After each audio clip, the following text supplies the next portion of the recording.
According to testimony from Mark Meadows in front of the January 6th Select Committee, when the Capitol Rioters entered the building that day and were chanting "Hang Mike Pence," Donald Trump said to Mark Meadows, according to Mark Meadows, maybe Mike Pence should be hanged. Maybe Mike Pence should be hanged. Again, that is what Mark Meadows told the January 6th committee that Trump said to him when he heard that people were chanting "Hang Mike Pence." Trump didn't say, "Oh my God, that's terrible." He didn't say, "Oh my goodness, I hope Mike Pence is safe." In fact, according to Meadows, he was unhappy about the fact that Mike Pence had been taken to a safe and secure location. So not only was Trump like, maybe he should be killed, but then when he found out he was safe, he was angry. In my mind, my opinion here, not stating this as a fact, I'm stating this to you as my own opinion, I think Donald Trump wanted Mike Pence to die that day.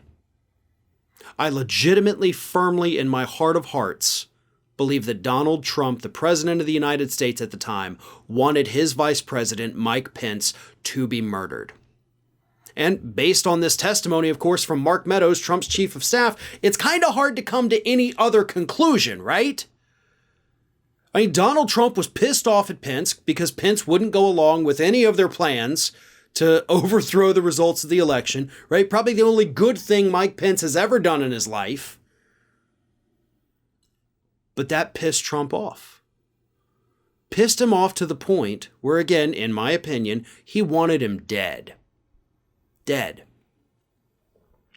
Now, I know if one of us were to say out loud that we wished that upon a sitting president or sitting vice president, you would be arrested. That's illegal. You cannot say that. So even though he's the president of the United States, it's been firmly established that he is not, in fact, above the law. So now that we know this, if Mark Meadows has any evidence of this, could we not prosecute him? I think, honestly, that's a long shot. That would never happen. I don't even know if it actually could happen, but I'm just throwing it out there as a possibility because Donald Trump is a sick son of a bitch that didn't care if the man he chose, the man whose presence on that ticket is what basically caused evangelicals to flock to him, allowed him to win in 2016. Didn't care if he lived or died. In fact, like I said, I think it's pretty obvious that Trump had a preference on which one of those things happened, and he didn't want him to live. This is just one of many things. One of many bombshells, by the way, that we're going to be getting in the coming weeks.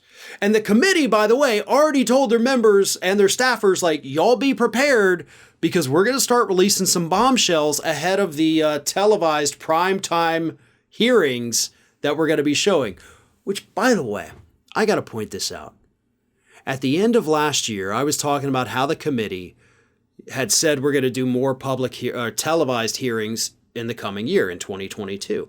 And I said, that's not good enough. I want it on prime time. I want it to be must-see TV, to borrow that old NBC catchphrase. And wouldn't you know it, here we are, and they have made the decision. We're going to put it in prime time. I can't say I'm taking credit for it, but I am just saying I didn't hear anybody else saying that, and now the committee is doing it. So, draw your own conclusions there. But either way, on a more serious note, we are going to get more bombshells. Again, the committee has told their staffers, y'all be prepared because things are going to start coming out because we're going to start letting things come out.